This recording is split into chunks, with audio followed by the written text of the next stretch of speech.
মুক্তিযোদ্ধা কোটা পুনর্বহালের রায় কার্যকর করে নতুন পরিপত্র জারির দাবিতে এবং বঙ্গবন্ধু মুক্তিযুদ্ধ ও বীর মুক্তিযোদ্ধাদেরকে নিয়ে কটূক্তির প্রতিবাদে শাহবাগে অবস্থান নিয়েছেন মুক্তিযোদ্ধার সন্তানরা।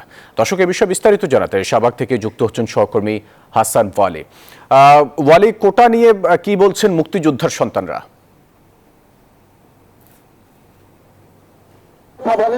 তাদের সংখ্যা যদি ধন্যবাদ। শাহবাগে অবস্থান নিয়েছিল সকালে, মিছিল যোগে ঢাকা বিশ্ববিদ্যালয় হয়ে এখন প্রেস ক্লাবের সামনে অবস্থান নিয়েছেন আন্দোলনকারীরা। তারা এই স্থিতিশীল অবস্থায় কিন্তু ক্ষোভ জানিয়েছেন যে নতুন করে যে 4 সপ্তাহের জন্য 18 সালের সেই পরিপত্রটি বহাল থাকছে। তারপর তারা বলছেন যে আইনি প্রক্রিয়া এবং একই সঙ্গে আন্দোলনের মাধ্যমে মুক্তিযোদ্ধা কোটা সেটি তারা আবারও নতুন করে আনতে চান। আমরা একটু কথা বলতে চাই যারা এই জায়গাটিতে আছেন, যে আপনারা এখন আসলে আপনাদের পদক্ষেপ কি হবে? আসলে দেখেন, 2018 সালের যে অবৈধ পরিপত্র সেটি হাইকোর্ট কিন্তু বাতিল করে দিয়েছিল। আবার আমরা আজকে দেখতে পেলাম যে হাইকোর্ট একটি স্টে অর্ডারের মাধ্যমে এটি 4 সপ্তাহের জন্য এই হাইকোর্টের অর্ডারটি স্থগিত করেছে। আসলে এগুলো কেন করা হচ্ছে? আমরা মহামান্য আদালতের প্রতি আস্থা রেখে বলতে চাই যে স্বাধীনতা বিরোধী অপশক্তি যারা প্রতিনিয়ত কোটা বাতিল আন্দোলনের নামে মুক্তিযুদ্ধ, বঙ্গবন্ধু মুক্তিযোদ্ধাদেরকে নিয়ে কটূক্তি করছে, আজকে জাতীয় পতাকাকে তারা অবমাননা করছে, তারা বঙ্গবন্ধুর খুনিদেরকে প্রশংসা করে প্লাকার্ড ধারণ করছে এবং একজন মুক্তিযোদ্ধাকেও তারা রাস্তায় লাঞ্ছিত করেছে।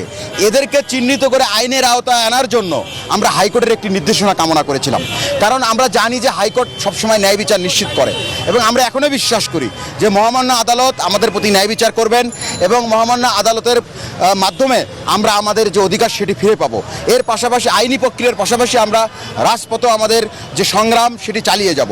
আজকে আমরা মুক্তিযোদ্ধা পরিবাররা এখানে একত্রিত হয়েছিলাম। আমরা খুব শীঘ্রই আবার সংবাদ সম্মেলনের মধ্য দিয়ে আমাদের নতুন কর্মসূচি ঘোষণা করি। আমার সঙ্গে রয়েছে মুক্তিযুদ্ধ মঞ্চের সভাপতি। আজকে তো আপনারা সকাল থেকেই ছিলেন, এখন এরপরে কি আজকে কোনো আন্দোলন কর্মসূচি আছে কিনা? এর পরবর্তী কী ধাপে আপনারা? আসলে আমাদের আজকে আর কোনো কর্মসূচি নেই। আদালত যে রায় দিয়েছে, স্টে অর্ডার দিয়েছে, আমরা আদালতের প্রতি আমরা শ্রদ্ধা জানাচ্ছি। আমরা শুধু প্রধান বিচারপতির উদ্দেশ্যে, হ্যাঁ অবশ্যই আমাদের যে আইনি প্রক্রিয়া রয়েছে সেটা আমরা পালন করব। আপনাদের উদ্দেশ্যে বলতে চাই যে আজকে আমরা গতদিন আমরা শুনেছিলাম যে প্রধান বিচারপতি একটা কথা বলেছিল যে রাস্তায় আন্দোলন দেখে আদালত কখনো তার বিচার করে না, কিন্তু আমরা দেখলাম যে রাস্তায় আন্দোলন দেখেই আদালত এই স্টে অর্ডারটি দিয়ে ফেলল। ধন্যবাদ আপনাকে। যেমনটি তারা আসলে বলছেন যে সরকার প্রভাবিত করেছে আদালতকে, রাজপথের আন্দোলন দেখে প্রভাবিত হয়ে রায় দিয়েছেন, এমনটি কিন্তু আসলে তারা অভিযোগ করছেন। সব মিলে তারা বলছেন আইনি প্রক্রিয়া এবং একই সঙ্গে তাদের যে আন্দোলন একসঙ্গে চালিয়ে যে তারা যে কোটা প্রথা সেটি ফিরিয়ে আনবেন, মুক্তিযোদ্ধা কোটা বহালের দাবিতে তারা আইনের প্রক্রিয়াও চালাবে। সব মিলে এই ছিল আমার কাছে জাতীয় প্রেস ক্লাব থেকে সবশেষ।